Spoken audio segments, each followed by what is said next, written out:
Hello, everybody. It is I, Roger the Khajiit.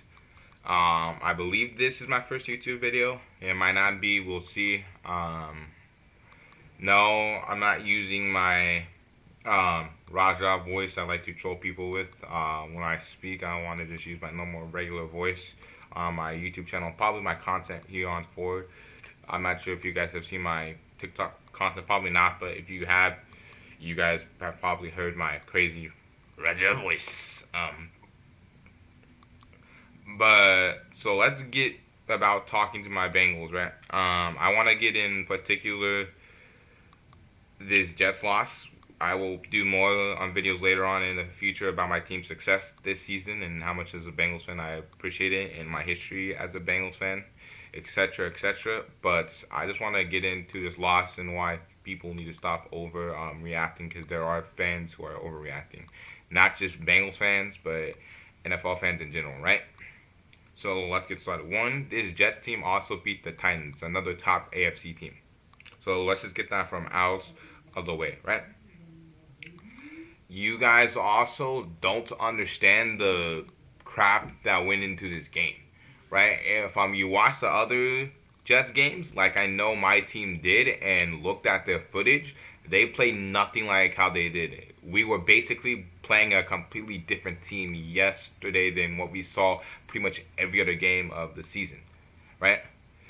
We went against the QB and Michael White or Mike White, who completely obliterated us. There's no getting around that. He threw for 400 yards. But we've also have no footage on him. We don't know how he played because we didn't expect to be playing him. Like literally, the questions were this week: were we going against Joey Flacco? Were we going against Mike White? Were we it was confirmed not to be Zach Wilson because I'm not sure how much he's injured for. But who were we going for? Please, like we had no continuity on who we thought we were going for, right? Or who we thought we were going against. Um, let's get into the actual game aspects of this, though. Uh, I do believe we should have won the game. I This game left a bitter taste in my mouth compared to the Bears game. I get the Bears game was bad too for us, but I'll get into the things that remind me of the Bears game from this game as well, and I will just explain why this game left a bitter taste. Because in all honesty, we should have won. Even how bad we played, or even with how bad we played, we won that game, right? And if you know how bad the refs are, you will know that that's why we lost the game, or not lost. I will explain it in a bit. Someone and somewhere said this that, and I will tell you guys in a bit what he said. But I totally agree with this. So let's get into the defensive side of the ball first. We have the best safety in the league in Jessie Bates. I know Justin Simmons is in contention for that, but Jessie Bates is the best safety in the league. I know people are like, oh well, he hasn't done as great as he has like last season. He has. What fans need to understand about him as a player is plain and simple. He was putting up amazing interceptions, etc., etc., because he was playing on a crappy defense. Or not crappy. I believe a lot of our good defensive players, like Trey Waynes, for example, were injured, and we'll get in more into other pieces. And I'm not saying every piece was bad. I think Carl Lawson was also good last time. He's actually very good in what you know. He was on the Jets, and he helped his team win. Um, and so he's clearly the best defensive player on our team. And I'm sure I missed a few other ones from last year, but our defense. Oh, Von Bell too, amazing. In my opinion, he's a star level player. I don't think he's a. I will rate this in Madden terms. I don't think he's a superstar X factor like Jessie Bates, and I don't think he's a superstar player, but I do think he is a star player, right? So in Madden, they would be silver and have a star level development. So I think he's that kind of player. But our defensive coach, which I think is a really, really good defensive coach. I don't like all of our coaches, and I'll get into our main coach in a second. But our defensive coach usually does very, very well, and this is something he's done throughout the whole season was make adjustments. That Jack game, he made adjustments, so they didn't torture us, and then we beat them.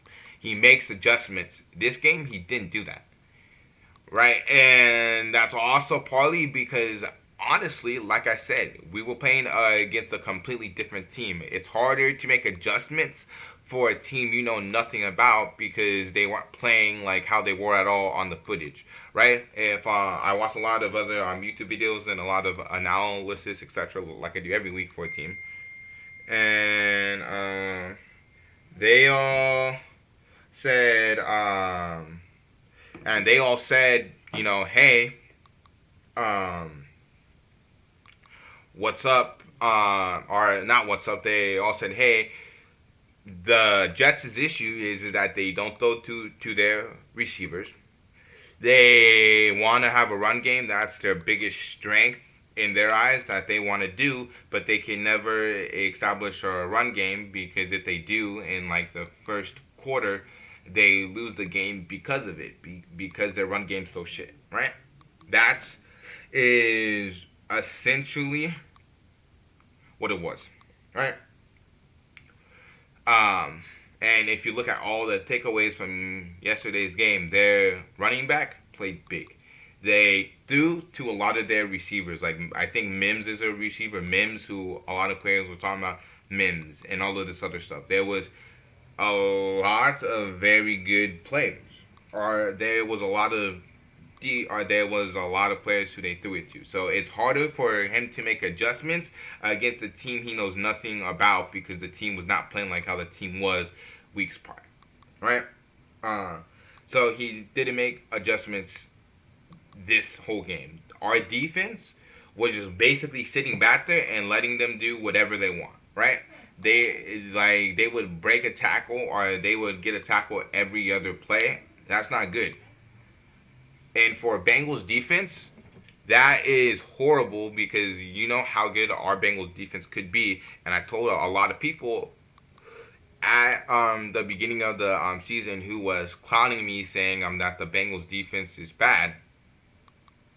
I'm like, you guys are that I don't trust them. You guys have no idea who this defense is, so I don't want to hear you talk that kind of crap until you study up on the team, right? So, anyways, so our defense was terrible. I believe Jessie Bates was good. That's why I was getting into Jessie Bates because Jessie Bates was the best player on our defense again yesterday, and he was the only one to me playing really good. Trey Hendrickson, a really good defensive player, and that's kind of been our anchor this season. I love that we picked him up. He's been playing decent. He was playing decent, yes, or more than decent, but yesterday he was playing alright. So that's decent. He wasn't playing the most amazing I've seen him play, but he was sure not playing. I'm so sorry about that Twitch chat. Or not Twitch chat, YouTube. Weird thing about my chair. But he was not playing the most amazing I've seen him, but he definitely wasn't terrible. I think the defense as a whole was terrible, and that caused the issues. Now, if we go on to the offensive side of the ball, right, and talk about their defense, right, they have one of the best D-lines in the league. Now, I know it may not look like it, but they truly do. Right now, their defense as a whole, I think, is not that good. I think they have some injuries, and I think they need to fill some positions next year. I believe their defense will be even scarier because they're getting those pieces back, just like my team. They are getting those pieces back, and their defensive line is really, really good, right? So the defensive line, when people are like, oh, well, Bengals should have drafted Penei Sewell over Chase. That's not the case. He has well proved that was not the case this season.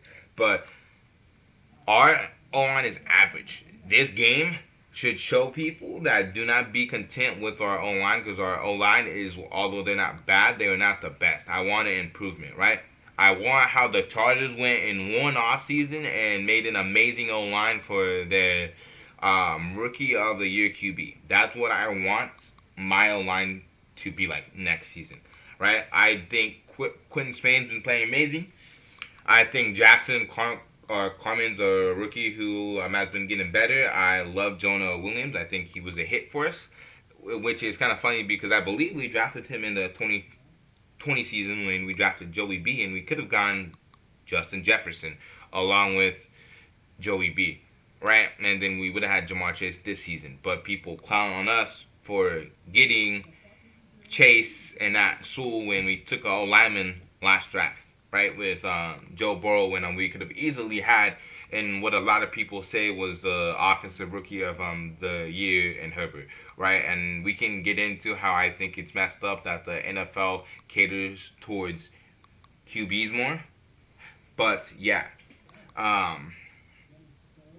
so their defensive line did a good job of shutting down Chase. This was the first game Chase didn't catch a 40-yard dime, and you know why? Because they know that we want to make explosive plays. So what do?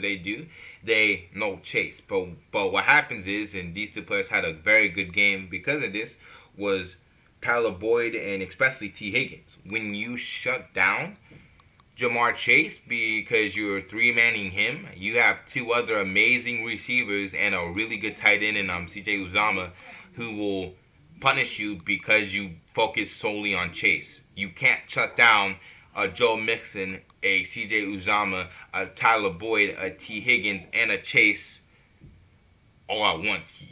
You can't do that. One of them is going to break out, and I don't put Joey B in that conversation because he's a QB and he's a facilitator more so than actually scoring. Well, you know what I mean. You know what I mean, right? So, of course, their defensive line was going to be better than our average offensive line, right? They only got 3 sacks, though. All right, they only got 3 sacks. T. Higgins had a really good game, a really big game. He caught a lot of clutch catches. I didn't like Jamar Chase offensively this game, which is, you are going to rarely hear me say that. He was basically shut out, so he got a few catches, but he got a few drops this game. It happens. And he just couldn't get a rhythm going offensively because they shut him down, right? CJ Uzama came up big with 2 really big catches, so we were doing good. I don't think Joe Mixon had the best game, but I don't think he was playing shit either. I think he was playing decent, but not up to Joe Mixon standards. And I think Joey B was good until the 4th quarter. Let's just get in. Before we get into the 4th quarter, let's get into my head coach, right? For all of you doofuses who were saying, "Oh, hey, Zach Taylor deserves to be coach of the year," or that one dude on TikTok who's like he's top 3, he's not, right? If you are a Bengals fan who has been watching for all 3 seasons, or just even this season like me, and I'll get into why I have just been watching this season. I'm not a bandwagon or I'm nothing. Don't worry. You could tell how bad Zach Taylor was, right? And someone said this on I believe Facebook or TikTok, but they were right. You can tell how bad Zach Taylor is not from our wins, but from the way we lose. That's how you can tell how bad Zach Taylor is. Is not from our wins.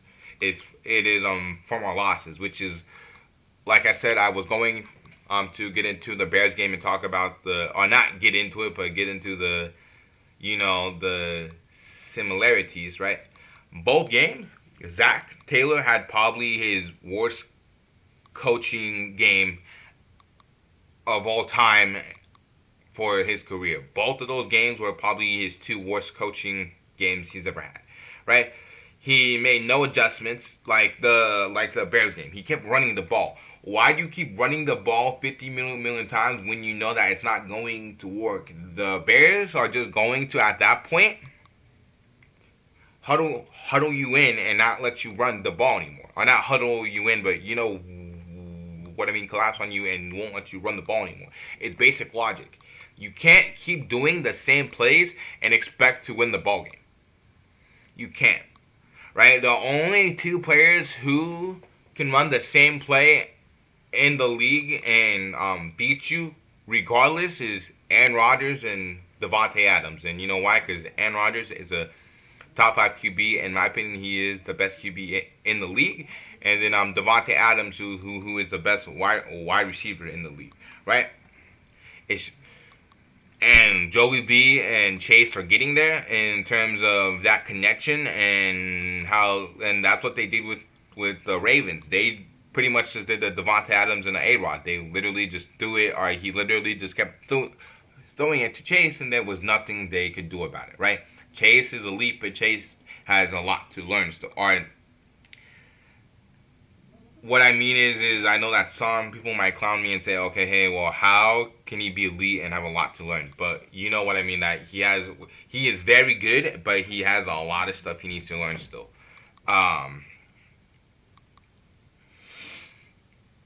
Zach Taylor made no adjustments. Why did he waste that challenge at the beginning of the game? Why? Everyone clearly knew it was a touchdown. Why are you trying to stop that? You know our defense has been playing abysmal at this point, or up to this point in the game. They are probably going to freaking score anyways. So what does that call do anyways? Even if it is overturned, they are at a very good spot to make the touchdown. Just let them make the touchdown and then get our offense out there, right? So our offense can make a touchdown back. Do not waste the call, because that ref call at the very end, I think that's why we couldn't do a challenge, because he did that call then. But let's get into the fourth quarter. Offense by this point was doing decent, and this shows how much our defense is to our team. If our defense plays good, our offense gets the ball more, and they play better, right? I don't believe this was our best game offensively, but our offense was not playing like shit. A lot of our players were playing good, and Joey B was playing really good, right? Again, like the Bears game, he threw another crucial interception. Now, people are going to try to clown me and be like, why you dogging on Joey B? You know, he's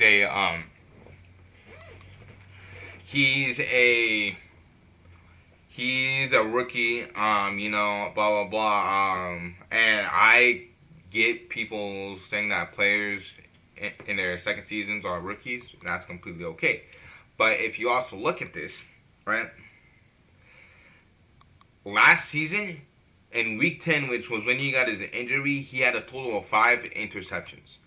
I don't think he would have made more than 10 ints, or not 10, 13 ints last season if he continued playing the whole game, or the whole year.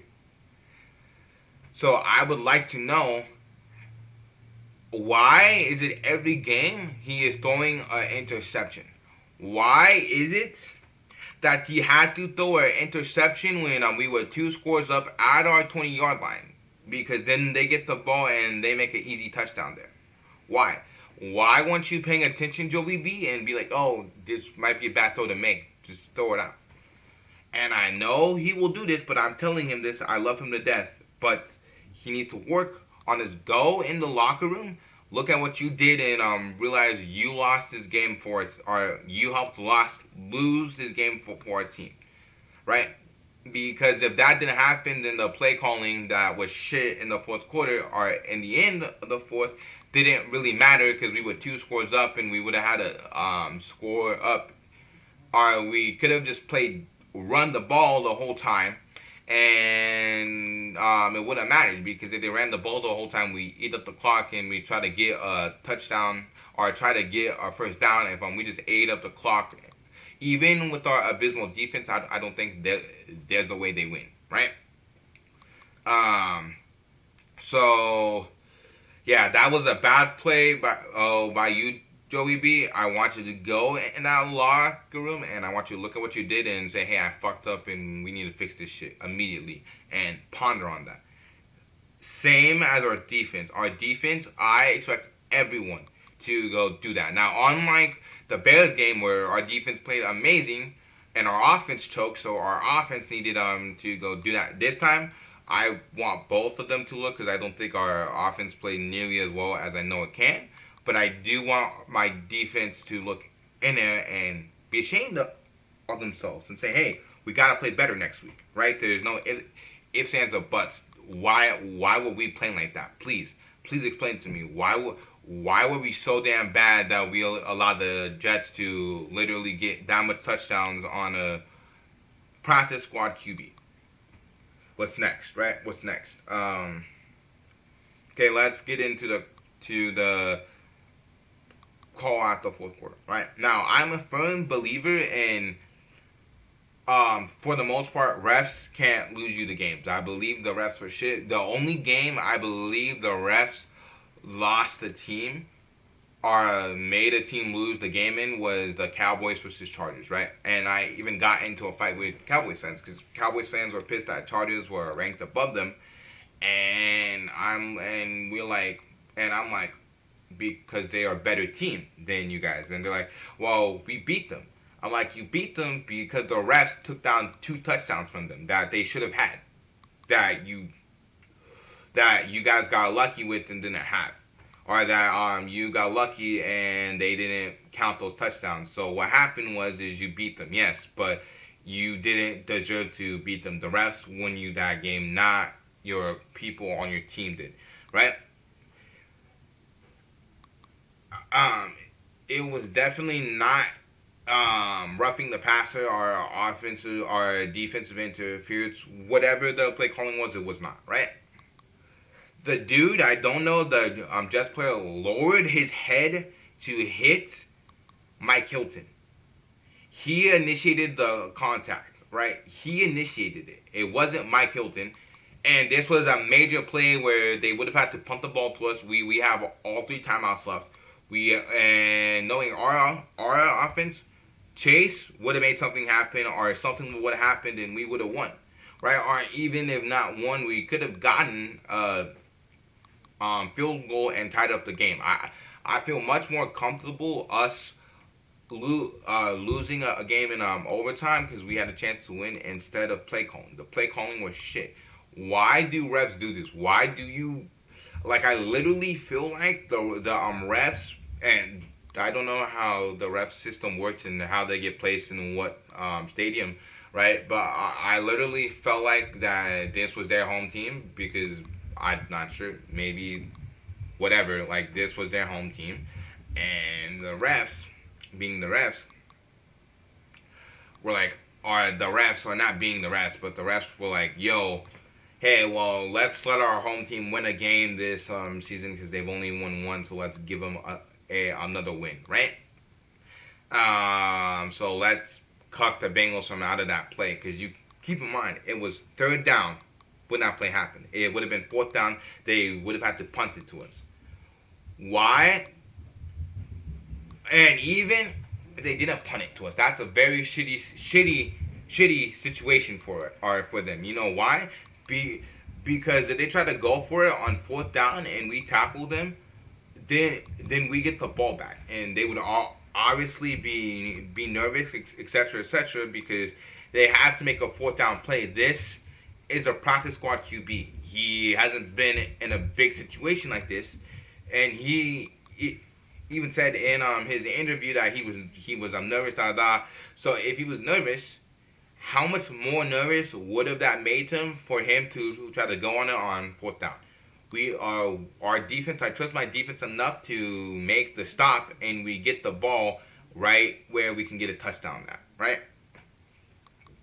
Right where we get a touchdown at. Speaking of that kind of play, Jessie Bates gets a interception in like the first 20 or gets an interception and almost makes us a touchdown, but we couldn't quite get there. So then it's our offense's job to make the touchdown. How did we not get that touchdown, that first interception play? Please tell me, right? That just mind boggles me with the offensive talent we have, and you can't do that shit. But anyways, back to the play. That makes them then give the ball back to us where we can make the touchdown and win the game. Or they punt it and we have 3 timeouts left with massive time left around 2 minutes left to win us the game, or at least tie it up. Why would the ref make a call like that at that time in the game? Because at that point, you are literally not allowing the players to win you the game. You are allowing the refs to win you the game. That ref needs to be fined. Something needs to happen because it's not fair. And I get that that our defense played really shit this whole game, but that doesn't give you the right to take away our chance of winning. And here's what someone said on TikTok, and this was the perfect quote, and this was the one I was talking about earlier. The rest didn't lose us the game, but they didn't allow us to win it either. And I completely agree with that. The refs need to get a check. There is no repercussions for what they do. They are losing good teams football games because they are shitty refs. Right? I literally felt like they might have even been paid to do something like that, right? And for all of them, you just fans talking shit, right? Don't, right? Saying like, oh well, you guys were playing shit the whole game, so play wouldn't or didn't win you the game or didn't lose you the game because of the refs, right, this and that, and that you guys should just take up the loss and deal with it. If you look at the beginning of the second or of the fourth quarter, right? I think it was 3 minutes in, or not the beginning, but if you look at the second or fourth quarter, 3 minutes in, we had two scores up on you guys. Our offense proved that we can definitely outscore you guys. We were playing better football by the end of the third quarter. Way better football. Football that would have won us the game if we played like that the whole damn game. Right? So that excuse is not valid. And let me explain the 3 games that has pissed me off the most this season with the refs. I'll go the Vikings versus Bengals. I truly believe we shouldn't have. Or no, I think we could have won that game because knowing our offense now, with hindsight, I believe even if that played or that call didn't happen or happened, didn't happen. Sorry, they would have won the game, or we would have won or we had a good chance to win the game just because of how good our team is, right, on offense. Which on what the Dalvin Cook fumble, I don't think that was a fumble. To be honest with you, Dalvin Cook was on the ground before it was a fumble, right? It wasn't a fumble, so that cost them the game, yes. And I do agree they were playing like shit the whole game, but I do agree at the same time that we could probably win it, taking the ball back and win the game, right? Because we had more than enough time to do so. At least I think we did, right? Next is the Cowboys versus Chargers game. The refs single-handedly lost the Cowboys that game. We will just explain that right now. The refs single-handedly lost the Cowboys that game. After that game, it was this game, right? I am disgraced and sick to my stomach that the refs didn't let us win this game, right? Anyways, that's all I have for now. Oh wait, no, I want to actually get into our record real quick, really quick. So I think our record as a Bengals fan should be 7-1. I believe we lose to the Vikings, fair and square. I believe we beat the Bears, right? And this is all you using hindsight. I believe we beat the Steelers. I believe we beat the Jags, right? I believe we beat the Packers. I believe something happened at Packers game. I believe the win or whatever the hell it was, I don't really know, cost us the game, but I truly do believe that we beat the Packers, right? With a field goal, right? And after that, you then have the Ravens game, or I believe it was the Ravens game. Oh no, it was the Lions game. We beat the Lions, and then we beat the Ravens, right? And the Bears game we went to, I'm not sure if I said that, and then we beat the Jets team, right? And that's how the record should have gone. Anyways, I'm about to get out of your guys' hair. Make sure you all like and subscribe. Just know that that shit was stupid. I believe my team should have won this game, and I do believe the refs wouldn't allow us to win this game. So it's horrible. Anyways, I'll talk to you all later. Bye everyone.